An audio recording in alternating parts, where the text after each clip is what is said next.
Persian கல்ஃபுக்கு அறிவிச்சப்புறமா, straits of ஹார்மோஸ்க்கு அறிவிச்சப்புறமா கூட அரசல் புரசலா அங்கே வந்து தாக்குதல்கள் நடந்துகிட்டு தான் இருக்கு. இது உடனே நிற்க போகிறது இல்லை. போர் குறிக்கோளை ஒட்டுமொத்தமாக தொலைச்சு. So that's the take away. நீ பண்ண லாஸுக்கு இஸ்ரேலும் நீயும் சேர்ந்து அடித்த லாஸுக்கு அரபு நாடுகளையும் கப்பம் கட்ட சொல்கிற. எப்பயுமே வந்து ஷியாக்களுக்கும் பிஜேபிக்கும் வந்து ஒரு நல்ல உறவு எப்பயுமே உண்டு. பல ஷியா சமூகத்தை சேர்ந்தவர்கள் பிஜேபியில் தலைவர்களாகவும் இருந்திருக்கிறார்கள், மந்திரியாகவும் செயல்பட்டார்கள். முக்தார் அப்பாஸ் நக்வி. மூடர்களுக்கு, முட்டாள்களுக்கு நான் சொல்லிக் கொள்வது, நல்லரசாக இருந்தால் மட்டும்தான் வல்லரசாக முடியும்.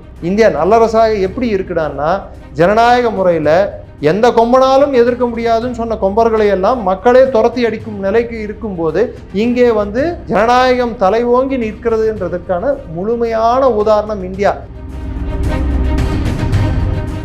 இங்கேருந்து லெட்டர் எழுதுகிற சில அதிமேதாவிகளுக்கு அந்த நாடை வந்து இந்தியா கூட ஒப்பிடுறதே வந்து நான் தப்புன்னு நினைக்கிறேன். ஏன்னா அந்த நாட்டோட எண்ணமும் அந்த நாட்டோட சிந்தனையும் தமிழகத்தில், அதுவும் குறிப்பிட்டு சென்னை மாநகரத்துக்குள் ஓடக்கூடிய ஒரு ஜீவநதியில் இருக்கக்கூடிய 4 கால் பிராணிகளுக்கு சமானம் அந்த நாடோட எண்ணோட்டம். என்ன பிராணின்னு கேட்காதீங்க, அதுவும் பாலை தான் ஸ்டார்ட் ஆகும். அது வரைக்கும் தான் நான் க்ளூ கொடுக்க முடியும்.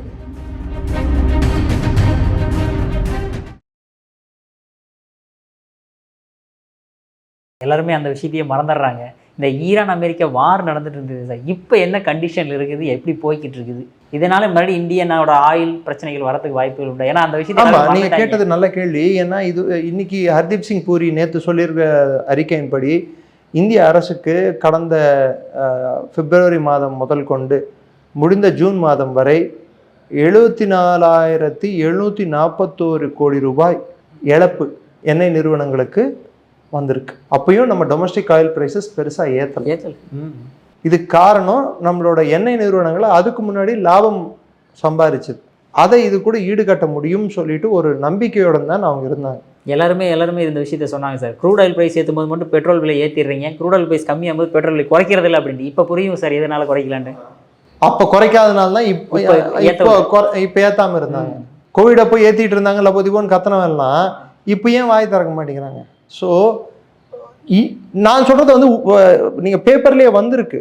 74,741 crores அரசு எண்ணெய் நிறுவனங்களுக்கு நடந்த இழப்பு இந்த 4 மாதத்தில். இதை அவங்க அப்சர்வ் பண்ணிட்டு இருக்காங்க. இன்னொரு பக்கம் இந்த போர் முழுமையை அடைஞ்சதாக இருந்தால் கூட ட்ரம்ப் வந்து யூஎன் கிளாஸ் எல்லாத்தையும் மீறி ஈரானை வந்து ஏகபோக உரிமையாளராக பர்ஷியன் கல்ஃபுக்கு அறிவிச்சப்புறமா, ஸ்ட்ரெயிட்ஸ் ஆஃப் ஹார்மோஸ்க்கு அறிவிச்சப்புறமா கூட அரசல் புரசலாக அங்கே வந்து தாக்குதல்கள் நடந்துகிட்டு தான் இருக்குது. இது உடனே நிற்க போகிறது இல்லை. இந்த டெக்னிக்கல் பாஸ்ன்றது 60 நாளைக்கு தொடரும். இஸ்ரேல் இந்த டெக்னிக்கல் பாஸ்லேயே புது போரை தொடங்கிறதுக்கான ஆப்பர்ச்சுனிட்டி தேடும். பட் அதே சமயத்தில் லெபனானுக்கும் இஸ்ரேலுக்கும் ஒரு ஒப்பந்தம் இன்னொரு வாட்டி 2வது முறை கையெழுத்திடப்பட்டுள்ளது. இது எல்லாம் இருந்தால் கூட பட் ஸ்டில் முழுமையாக அந்த சேனல் ஓப்பன் ஆகிறதுக்கு, தங்கு தடையற்ற சேவை ஓப்பன் ஆகிறதுக்கு ஒரு 30 நாளாவது ஆகும். ஸ்டெபிளைஸ் ஆகிறதுக்கு, உலகம் ஃபுல்லாக ஸ்டெபிளைஸ் ஆகிறதுக்கு 6 மாதத்துலேருந்து 1 வருடம் வரைக்கும் எடுக்கலாம் போக்குவரத்து ஸ்டெபிளைஸ் ஆகிறதுக்கு. அப்போ கூட ஈரான் ஒருவேளை அந்த இடத்துல ஸ்ட்ரெயிட்ஸ் ஆஃப் ஹார்மோஸில் கட்டணத்தை விதிச்சான்னா அது இன்டைரக்டாக எல்லா நாடுகள் மீதும் அதோட இம்பேக்ட் இருக்கும். உதாரணத்துக்கு சைனாவே நான் சொன்னேன், ஸ்ட்ரெயிட்ஸ் ஆஃப் மலாக்காம் வழியாக தான் அவன் 80% ஆயில் போகுதுன்னு சொல்லிட்டு, ஸ்டாகரிங் அமௌண்ட். ஸோ சைனா 80% ஆயிலை இங்கேருந்து எடுத்துகிட்டு போகிறான்டான்னா அவன் கொடுக்க வேண்டிய காஸ்ட் என்ன, எந்தெந்த நாடுக்கு ஈரான் எந்த மாதிரியான கட்டணத்தை வகுக்க போகிறது, இதெல்லாம் நம்ம பார்க்கணும். 2வது, இந்தியா வந்து நம்மளோட தேவை சாபஹாரில் என்ன மாதிரியான கட்டமைப்பு எடுத்துகிட்டு வர போகிறோம், யுஏஇயும் ஈரானையும் எப்படி பேலன்ஸ் பண்ண போகிறோம், இதெல்லாம் டிபெண்ட்டாக இருக்குது. ஸோ வரக்கூடிய 2-3 மாதங்களில் நம்மளுக்கு இன்னும் கிளியர் பிக்சர் தெரியும். பட் இந்த போர் வந்து ஒரு விஷயத்தை காட்டியிருக்கு. அமெரிக்கா வந்து தன்னைத்தானே கைப்புள்ள அப்படின்னு தட்டிக்கிட்டு இருந்ததை நீ ஒரிஜினல் கைப்புள்ள தான் சொல்லி காட்டிட்டாங்கிறாங்க. அமெரிக்கா ஒரு குறிக்கோளை அடைஞ்சது, டாலரை வந்து தக்க வச்சுக்கிச்சு, போர் குறிக்கோளை ஒட்டுமொத்தமாக தொலைச்சிருச்சு. So that's the take away. நீ பண்ண லாஸுக்கு இஸ்ரேலும் நீயும் சேர்ந்து அடித்த லாஸுக்கு அரபு நாடுகளையும் கப்பம் கட்ட சொல்கிற. ஓகே. அதே மாதிரி இப்போ இந்த அயத்துல்லா கம்பெனி, அதாவது அயத்துல்லா கம்பெனி இறுதி சடங்கு வந்து இந்த போர் நிறுத்தத்தில் நம்ம பண்ணி முடிச்சலாம்னு பிளான் பண்ணாங்க. ஆனால் திடீர்னு போர் வந்துருச்சே சார். ஸோ அந்த இறுதி சடங்கு நடக்குமா என்ன? போர் வந்துருச்சு இல்லை, இது நடந்துட்டு இருக்கு, ஸ்கிரிமிஷ் மாதிரி தான் நடந்துட்டு இருக்குது. தாக்குதல்கள், எதிர் தாக்குதல், பதில் தாக்குதல் நடந்துட்டு இருக்கு. அவங்க எனக்கு தெரிஞ்சு இந்த மாதம் 9ஆம் தேதி என்னவோ தான் வீக் வந்து வச்சிருக்கிறதா சொல்லி ஃபியூனரலில் வச்சுருக்காங்க. அதுக்கு இந்திய பிரதமருக்கும் அழைப்பு விடுத்திருந்தாங்க. இந்திய பிரதமர் போனோமா போகக்கூடாதான்ற ஒரு பெரிய சர்ச்சை இந்தியாவில் எழுந்தது. அதை நான் 2 கண்ணோட்டத்திலேருந்து பார்க்குறேன். மாண்புமிகு இந்திய முன்னாள் பிரதமர், காலம் சென்ற இந்திரா காந்தி அம்மையார், அவங்க கொல்லப்பட்டப்போ ஈரானோட சுப்ரீம் லீடர் அயத்துல்லா கொமேனி வந்திருந்தார். அதே மாதிரி காலம் சென்ற இந்திய பிரதமர் சார், அதாவது 1975 அவங்க இறக்கும்போது அயத்துல்லா கம்பெனி 85ல, அந்த 85ல இறக்கும்போது அவர் அங்கே இருந்தாரா? இருந்தார் கொமேனி. அவர் அப்புறம் இருந்தே லீடர் இருந்தாங்களா? 80ல இருந்தே லீடர் இல்லைங்க கொமேனி. இந்த கமேனி இல்ல, கொமேனி, அயத்துல்லா கொமேனி ஃபர்ஸ்ட். இது கமினி, ஈ வரும் இவருக்கு, அவர் ஓ வரும். Khomeini, Ayatollah Khomeini, Ayatollah Ruhollah Khomeini அப்படின்வாங்க அவர் வந்திருந்தார். அதுக்கப்புறம் பார்த்தீங்கன்னா ராஜீவ்காந்தி படுகொலை செய்யப்பட்ட போது தமிழகத்தில் ஸ்ரீபெரும்புதூரில் இலங்கையில் இருக்கக்கூடிய ஒரு தீவிரவாத அமைப்பால் படுகொலை செய்யப்பட்ட போது முன்னாள் இந்திய பிரதமரை, அப்போது ஈரானோட ரெப்ரசன்டேட்டிவாக ஈரானோட ஜனாதிபதி ஐ திங்க் ரஃப்சன்ஜானி அவர் வந்திருந்தார். ஸோ இந்திய பிரதமர் போனோமா போகக்கூடாதா, இல்லை இந்திய ஜனாதிபதி போனோமா போகக்கூடாதா என்பது வந்து இந்திய அரசு எடுக்க வேண்டிய, அங்கே இருக்கக்கூடிய சூழ்நிலை பொறுத்து, அங்கே இருக்கக்கூடிய புவிசார் அரசியலை கருத்தில் கொண்டு எடுக்க வேண்டிய ஒரு முடிவு. ஏன்னா இந்தியாவில் வந்து பெருவாரியான ஷியாக்கள் இருக்கக்கூடிய நாடில் இந்தியா ஒரு நாடு. ஈரான், ஈராக், அதுக்கப்புறம் பார்த்தீங்கன்னா பாகிஸ்தான், இந்தியா. இங்கே ஷியா, அதுவும் 12 ஷியாஸ் அதிகம் இருக்கிறாங்க. ஸோ அதுவும் குறிப்பிட்டு சொல்லணும்னா லக்னோவில் வாஜ்பாய் அவர்கள் வென்றதற்கும் இன்று ராஜ்நாத் சிங் அவர்கள் தொடர்ந்து வெல்வதற்கும் அவர்களுக்கு ஷியாக்களின் ஓட்டு ஒரு முக்கியமான ஓட்டு வங்கியாக இருக்கிறது. எப்பயுமே வந்து ஷியாக்களுக்கும் பிஜேபிக்கும் வந்து ஒரு நல்ல உறவு எப்பயுமே உண்டு. பல ஷியா சமூகத்தை சேர்ந்தவர்கள் பிஜேபியில் தலைவர்களாகவும் இருந்திருக்கிறார்கள், மந்திரியாகவும் செயல்பட்டார்கள். முக்தார் அப்பாஸ் நக்வி. ஸோ இந்திய அரசு வந்து என்ன முடிவு எடுப்பது என்பது நம்ம பொறுத்திருந்தான் பார்க்கணும். பட் இருந்தாலுமே நிதின் நபீன் பிஜேபி லீடர் அவர்களுக்கும் மல்லிகார்ஜுன கார்கே அவர்களுக்கும் அழைப்பு கொடுத்துருக்கேன். அது இருக்கு சார் அவங்களுக்கு. அது 2 முக்கிய தலைவர்கள். நான் ஏற்கனவே சொன்னேன், காங்கிரஸ் பார்ட்டி தலைவர்கள் வந்து அவங்க இறந்து போனப்போ, அது இந்திரா காந்தி அம்மையார் ஆகட்டும், ராஜீவ் காந்தி அவர்களாகட்டும், அவங்க வந்திருந்தாங்க. இந்தியாவோட 2 பெரும் கட்சி தலைவர்களாக இருக்கக்கூடியது ஒன்று காங்கிரஸ், இன்னொன்று வந்து பிஜேபி. ஸோ அவங்களுக்கு வந்து ஆக்சுவலாக அயத்துல்லா கம்பெனிக்கு வந்து அந்த ரெவல்யூஷனரி இதுக்கு, அதாவது அந்த கிராண்ட் அயத்துல்லா கவுன்சிலோட ரெப்ரசன்டேட்டிவ் தனியாக ஒருத்தர் இருக்கார் இந்தியாவில். அரசாங்கத்துக்கு தனி அம்பாசிடர் தனியாக இருப்பார். அவங்க வந்து கட்சி தலைவர்களுக்கு அவங்க அழைப்பு விடுத்திருக்காங்க. ஸோ அந்த அழைப்பை ஏற்றுக்கொள்வதும் ஏற்றுக்கொள்ளாததும், அவர்களுக்கு பதிலாக பிரதிநிதிகளை அனுப்புவதும் அந்தந்த கட்சியின் தனிப்பட்ட ஒரு விஷயமாக கருதப்படும். ஆனால் இந்திய அரசு யாரை அனுப்புவதுன்றது உற்று பார்க்க வேண்டிய ஒரு விஷயம். கட்சிகள் விட்டுருங்க, என்னை பொறுத்த வரைக்கும் அரசு யாரை அனுப்புது?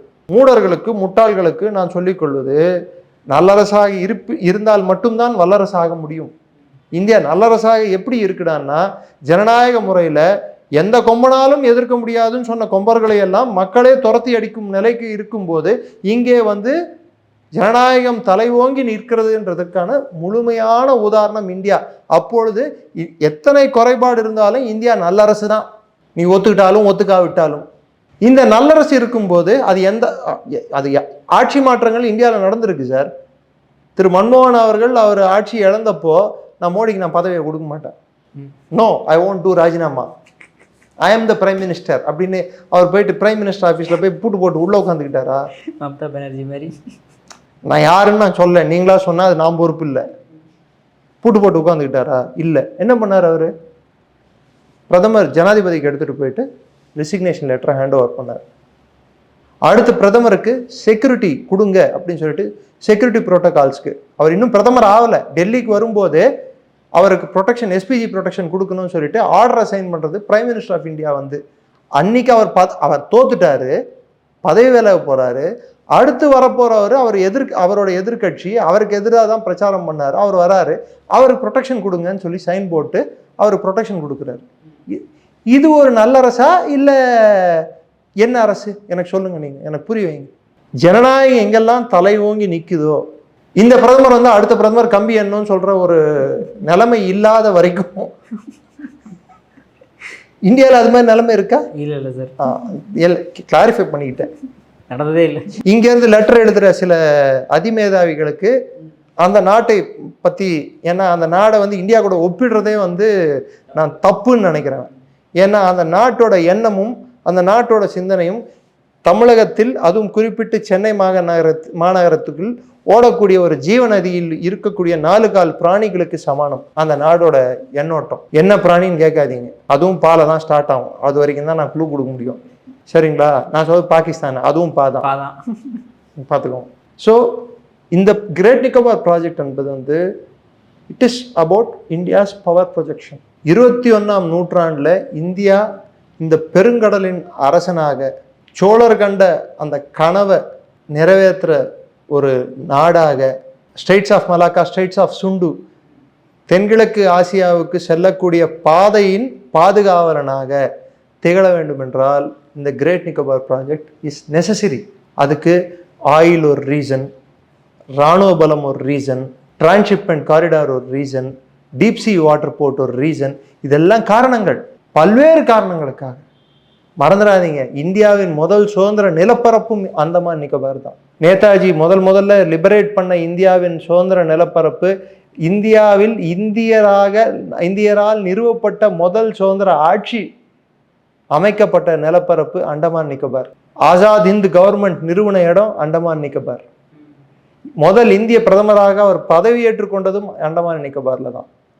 இந்தியாவுக்கு தனி ஸ்டாம்பு, தனி கொடி, சோழர்களோட புலிக்கொடி பொருத்திய கொடி, மூவர்ண கொடி அங்கே வந்து பறந்தது அந்தமான் நிக்கோபார்ல. இன்னைக்கும் செல்லார் ஜெயில் நம்மளோட சுதந்திர போராட்ட தியாகிகளின் வரலாறை சொல்லும். வீர் சாவர்கர் முதல் எத்தனையோ பேரோட வரலாறு. ஸோ அவ்வளோ முக்கியமான ஒரு தீவு அது. இன்ஃபேக்ட் அது ராமாயண காலத்திலேருந்து அந்த தீவு இருந்திருக்குன்னு கருதப்படுது. ராமாயணத்துலேயும் அதை பற்றி பேச்சு வந்து பிரிட்ஜு கட்டுறதுக்கு பல்வேறு வழிமுறைகள் தேடும்போது அதையும் it was considered as one of the plans. But it was too லென்த்தின்னு சொல்லிட்டு அதை அவாய்ட் பண்ணாங்கன்னு சொல்லுவாங்க. தி ஸ்ட்ராட்டஜிக் லொக்கேஷன் ஆஃப் அண்டமான்ஸ்னு சொல்லிட்டு நான் ஒரு ரிசர்ச் பேப்பர் படிக்கும்போது, நான் எழுதுறதுக்கு அதை படிக்கும்போது அதில் குறிப்புகள் இருந்தது. ஸோ அண்டமானோட ரெக்குவயர்மெண்ட் நாட் ஓன்லி அந்த கிரேட் நிக்கோபார் ப்ராஜெக்ட், அது பேரே GNI, அந்த project great Nicobar project initiative வந்து இந்தியாவோட அடுத்த கட்ட பவர் ப்ரொஜெக்ஷனுக்கு ஒரு முக்கியமான ஒரு மைல்கல். இதை நிறுத்துறதோ இதை தடுக்கிறதோ இந்தியாவோட வளர்ச்சிக்கு எதிரான ஒரு செயலாக தான் நான் பார்க்குறேன். இது கரெக்டு தான் சார். பட் இருந்தாலுமே வந்து இந்தியாவுக்கும் பாகிஸ்தானுக்கும் ஏதாவது ஒரு பேச்சுவார்த்தை வச்சுக்கங்க அப்படின்ட்டு எமினன்ட் பர்சன்ஸ்லாம் வந்து. யார் எமினன்ட்டு? இந்தியா எமினன்ட்னா பெரிய தலைகள். இது வந்து கார்கில்ல போய் சண்டை போட்டதா இல்லை இதெல்லாம் வந்து நாட்டுக்காக என்ன பெரிய உயிர் தியாகம் அவங்க குடும்பத்துலேருந்து பண்ணியிருக்காங்க? வைனை சிப் பண்ணுறதுக்கும் நானும் இது மாதிரி பல சர்க்கியூட்டை நானும் பார்த்துருக்கேன். 2005 காலத்தில் டெல்லியில் கான்ஸ்டியூஷன் கிளப்லேயே இந்தியா பாகிஸ்தானுக்கு வந்து காமன் கரன்சி எடுத்துகிட்டு வந்தால் எப்படி இருக்குன்னு சொல்லி எல்லாம் மீட்டிங் போட்டாங்க. நார்த் ஈஸ்ட் பிரிவினைவாத கும்பலெல்லாம் அந்த மீட்டிங்கில் பங்கேற்றாங்க. சரிங்களா? அதையும் நான் கேள்விப்பட்டிருக்கேன், அதையும் பற்றியும் தெரியும் ஓரளவுக்கு. ஸோ இந்த இந்தியா பாகிஸ்தான் இந்த ஜங்கட் சர்க்கியூட், அது it's not a track to diplomatic circuit, ஜங்கட் circuit. Ghazal பாடுறதுக்கும் அப்படின்னு சொல்லி கசல் பாடுறதுக்கும், இல்லை காஸ்ட்லி வைன் குடிக்கிறதுக்கும், பாகிஸ்தானுக்கு அவன் வந்து போகிறதுக்கும், இந்தியாவுக்கும் பாகிஸ்தான்காரன் இந்தியாவுக்கு வந்து போகிறதுக்கும், இந்தியாக்காரன் பாகிஸ்தானில் போய் தங்கறதுக்கும், அங்கே தங்கி பார்க்கறதுக்கு என்ன இருக்குன்னு எனக்கு தெரியல. கரெக்டு தான் சார். ஏன்னா பாகிஸ்தான் தான் அடி வாங்கிட்டு இருக்காங்க. அங்கிருந்து நிறைய லெட்டர்ஸ் வந்து மோடிக்கும் ஷெரீஃபுக்கும் போட்டால் ஓகே. இந்தியாவிலேருந்து 60க்கும் மேற்பட்டவங்க வந்து பாகிஸ்தான் ஷெரீஃபுக்கும் மோடிக்கும் லெட்டர் போடுறாங்கன்னா எதுக்காக சரி? பாகிஸ்தானோட நல்லூர் வச்சு என்ன பண்ண போகிறாங்க? நான் என்ன கேட்குறேன், இந்த மாதிரி சிந்தனை கொண்ட நபர்கள் தயவுசெய்து ஒன்வே டிக்கெட்டில் பாகிஸ்தானுக்கு போயிடுங்க. முக்கியமாக காங்கிரஸ்காரங்க தான் போகணும் போல. அது எந்த கட்சியாக இருக்கட்டும், அது பாஜகவில் இருந்தால் கூட சரி, தயவுசெய்து போயிடும். இங்கே இருந்து நீங்கள் ஒன்றும் பண்ண போகிறது இல்லை. என் நாட்டோட மக்களோட உயிரோட மிஞ்சினது எந்த கட்சியும் இல்லை, எந்த தலைவனும் இல்லை. என் first comes my the life and welfare of my own people, என் நாட்டோட மக்கள். அவர்களோட நிம்மதியும் அவங்களோட வாழ்வும் அதுதான் எனக்கு முக்கியம். அடுத்து என்னோட இராணுவ வீரர்களோட உயிர், அவங்களோட தியாகம், அதை நான் மறந்துடக்கூடாது. இது ரெண்டுத்தை நான் வந்து தள்ளி வச்சுக்கிட்டு பாகிஸ்தான் கூட உறவுன்னு சொன்னேன்னா சோத்துக்கு உப்பு எடுத்தீங்களேன்னு அர்த்தம். நான் வேற ஏதோ திங்கிற டைப்புன்னு அர்த்தம். அதுக்கு ஸ்ரீலங்காவில் போய் மீட்டிங் போட்டோம், இல்லை வேற எங்கேயாவது போயிட்டு அவன் போய் பேசட்டும், அது எந்த தலைவனாவது இருக்கட்டும், அது ஆர்எஸ்எஸ்ல பேக்ரவுண்ட் இருக்குன்னு கூட சில பேர் சொல்லுவாங்க. சில பேர் வந்து காஷ்மீர்ல இருந்து லபோதிபோன்னு கூவுவாங்க. அவங்களும் போட்டிருக்காங்க, கூவட்டும், எனக்கு ஒன்றும் அதை பற்றி கவலையே இல்லை. உதாரணத்துக்கு காஷ்மீருக்கு, ஜம்மு காஷ்மீர் மாநிலத்துக்கு முதல்வராக இருந்த திரு மெஹபூபா முஃப்தியும் பேசியிருக்காங்க. ஷேக் அப்துல், போ சாமி நீ போ பாகிஸ்தானில் போயிட்டு ஒரு நாள் தண்ணி இல்லாமல் தங்கிட்டு ஒரு மாதம் இருந்துட்டு வா, அப்போ தெரிய வரும் உனக்கு இந்தியா முக்கியமா பாகிஸ்தான் முக்கியமான்னு சொல்லிட்டு. உங்களுக்கு நாடு முக்கியமா இல்லை உங்களோட ஷோ கால்டு நீங்கள் எதை பின்பற்றுறீங்களோ அது முக்கியமா டிசைட் பண்ணிக்கோங்க. ஸோ இவர்களுக்கெல்லாம் என்னோட ஒரே பதில், இது மாதிரி ட்ராக் 2 1.5 ட்ராக் 1.5 ட்ராக் 2 இதென்ன ஃபார்முலா 1 கார் ரேஸ் ஆகுது, F2 F3 F1 இப்படின்னு சொல்கிறதுக்கு இதெல்லாம் வேஸ்ட்டுங்க. அஃபிஷியலாக இந்திய அரசு பேசாத வரை, இந்திய அரசு அஃபிஷியல் ஸ்டேட்மெண்ட் தான் விக்ரம் மிஸ்ரி சொல்லியிருக்காரு, இந்தியாவோட எக்ஸ்டர்னல் அஃபேர்ஸ் செக்ரட்டரி, வெளியுறவுத்துறை செயலாளர். அவருக்கு எக்ஸ்டென்ஷன் கூட கொடுத்துருக்காங்க 1 வருஷம் எக்ஸ்ட்ராவாக. ஏன்னா அவர் எதுவாக இருந்தாலும் டமால் டிமில் பேசுகிற டைப் அவர் சொல்லியிருக்காரு, இந்த 1.5 2 நாங்கள் மரியாதை கொடுக்கறது இல்லை அப்படின்னு சொல்லிட்டு. ஆமாம் சார் சொல்லியிருந்தேன். ஸோ இதெல்லாம் வந்து அபத்தம். இதை பற்றி நம்ம பெருசாக எடுத்துக்கிறது வந்து it's waste of your time, my time and government's time. Sir அற்புதமான விளக்கங்களை இதய பதம் பகிர்ந்திருக்கு. மிக்க நன்றி சார். ஜெய்ஹிந்த். நன்றி, ஜெய்ஹிந்த்.